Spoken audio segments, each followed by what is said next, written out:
Ketika merasa beliau mengatakan Ubaidillah itu difitnah, dianggap tidak ada wujudnya, ya itu wajar aja karena memang dari awal PBNU sudah mengatakan sah gitu.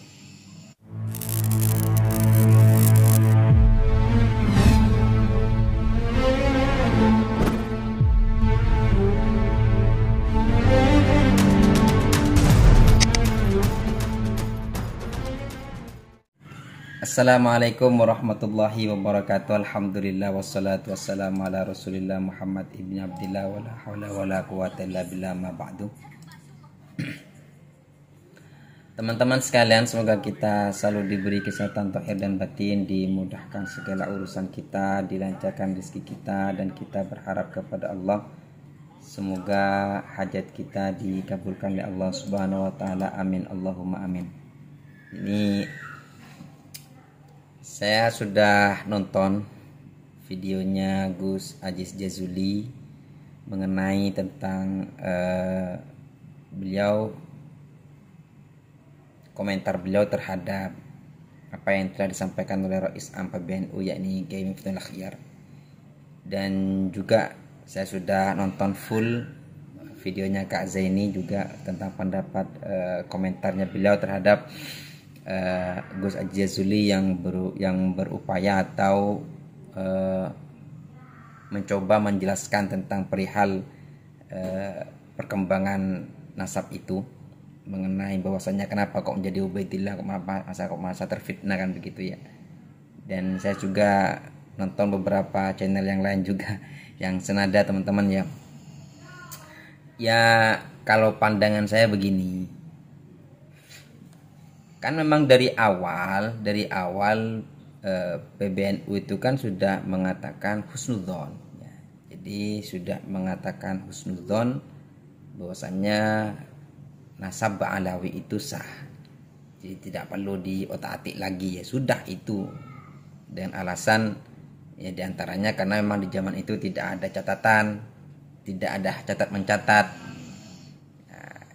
Itu yang keluar dari statementnya ketua PBNU ya. Jadi ketika merasa beliau mengatakan Ubaidillah itu difitnah, dianggap tidak ada wujudnya, ya itu wajar aja karena memang dari awal PBNU sudah mengatakan sah gitu.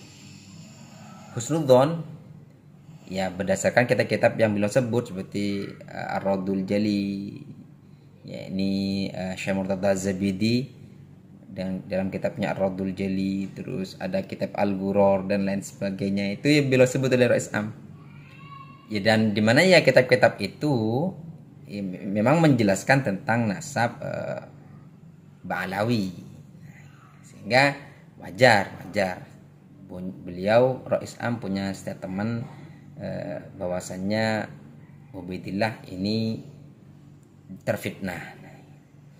Tetapi kalau dalam pandangan yang mengatakan bahwasannya penggugat lah ya, pihak penggugat lah, itu wajar juga gitu. Kenapa? Karena itu juga berdasarkan data-data yang ditelaah gitu.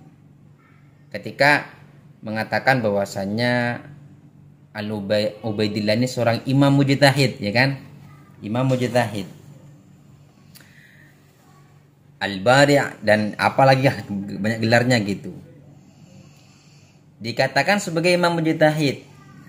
Ternyata setelah ditelaah tidak ada buktinya, tidak ada bukti pendukung bahwasannya Imam Ubaidillah sebagai mujtahid, tidak ada. Itu juga informasi bukan dari kalangan penggugat yang menelaah. Gampangnya lah bukan bahasanya Gus Aziz Jazuli atau kayak Imaduddin Utsman, bukan. Tetapi memang sumber internal dari keluarga Ba'alawi sendiri yang mengakui bahwasanya tidak ada bukti yang nyata, tidak ada syahid, tidak ada bukti yang valid yang jelas yang mengatakan bahwasanya leluhurnya keluarga Ba'alawi dari abad ke-4 sampai abad ke-7 mereka adalah para imam mujtahid. Jadi wajar aja, itu bukan terfitnah, tapi memang berusaha mencari kebenaran tentang informasi yang diberikan oleh keluarga Bang Alawi sendiri, bahwasanya Imam Ubaidillah itu adalah sebagai imam mujtahid. Nah, Imam Ubaidillah, Alwi bin Ubaidillah, Muhammad bin Alwi, Ali bin Muhammad, Alwi bin Ali gitu. Ya, itu sampai ke bawah, sampai ke Muhammad Al-Faqih Muqaddam. Mereka sudah para imam mujtahid yang mu'dhamu usulihi, di mana pada pokok pendapat mereka itu sama dengan mazhab Syafi'i gitu. Tapi kan tidak ada bukti valid, bukti konkret produk-produk hukum yang dicetuskan oleh orang-orang yang dianggap sebagai imam mujtahid ini. Nah, kalau seperti sekelas imam-imam yang lain meskipun tidak muktabar ya, kayak Imam Abu Dhahiri, ada produk hukumnya. Ada 6 imam atau 7 imam kalau nggak salah itu. Yang dianggap sebagai imam mujtahid ada bukti konkret, produk hukumnya ada gitu. Sedangkan Imam Ubaidillah ini nggak ada produk hukumnya, nggak ketemu mana produk hukumnya, bukti konkretnya mana, sehingga Mufti Hadramut mengatakan tidak ada bukti yang konkret yang mengatakan bahwasanya para leluhurnya Bang Alawi dari abad ke-4, abad ke-7 sampai abad ke-7 merupakan para imam mujtahid. Jadi saya kira itu bukan fitnah, memang nyata seperti itu. Yang kedua, ketika keluarga ini disebut sebagai keluarga Sada Ashraf, namun kenyataannya sejak abad ke-9 kitab-kitab seperti Tarikh Hadramut Hamidi, juga seperti pengakuan daripada Abdullah Al-Haddad dalam kitabnya Tathbitul Fuad, mengakui bahwasannya ada zaman itu memang sudah menolak gitu. Orang Yaman sendiri menolak nasab mereka gitu. Jadi bukan difitnah itu, tapi memang kenyataannya sejak ada pengakuan sebagai keluarga dari Bani Ali sebagai keluarga Sada, emang ada yang menolak gitu. Jadi bukan sekarang aja penolakan itu. Bukan di Indonesia aja, tapi memang kenyataannya sejak zaman dulu ketika awal Ikhwal timbul pengakuan sebagai dari bagian Sada, ya juga ya ada yang menentang, ada yang menolak, ada yang tidak mengakui. Dan saya kira memang apa yang disampaikan oleh Gus Ajizuli itu benar gitu. Ini saya kira ya. Kenapa? Karena memang kitab Al-Ghuror itu kan juga merujuk kepada Habib Ali bin Abi Bakar Syekh Ali bin Abi Bakar Sakran. Ketika kitab yang lain juga hampir banyak yang merujuk ke sana gitu. Karena memang pengakuan dari Habib Abdullah bin Al-Haddad itu dalam kitab Tathbitul Fuad juga mengatakan pertama kali yang menulis nasabnya Bang Alawi sampai ke Rasulullah itu ya Habib Ali bin Abi Bakar Sakran. Itu pengakuan mereka sendiri.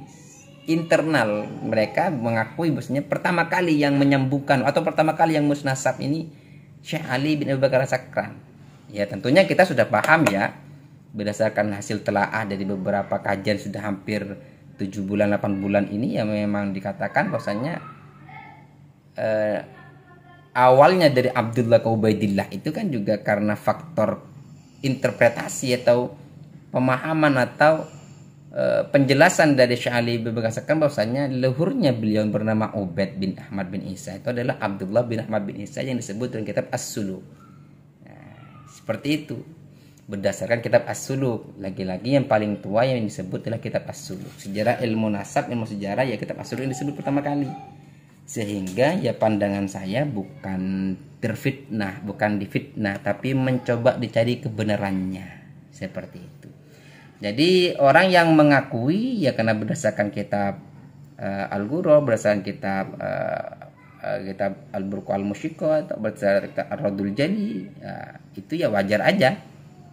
Dan Ketua PBNU mengatakan sudah merasa terfitnah, itu wajar aja karena memang PBNU dari awal sikapnya sudah mengatakan husnudzon tentang keabsahan nasab mereka. Tapi bagi para yang menggugat ini atau yang meneliti akan kebenarannya juga benar juga gitu. Kenapa? Karena berdasarkan penelitian mereka hanya timbul pemahaman, oh ternyata ini tidak seperti apa yang mereka akui kan begitu. Nah, teman-teman sekalian, itu ya kalau gambaran saya, pandangan saya terhadap statementnya Rais Am ya. Wassalamualaikum warahmatullahi wabarakatuh.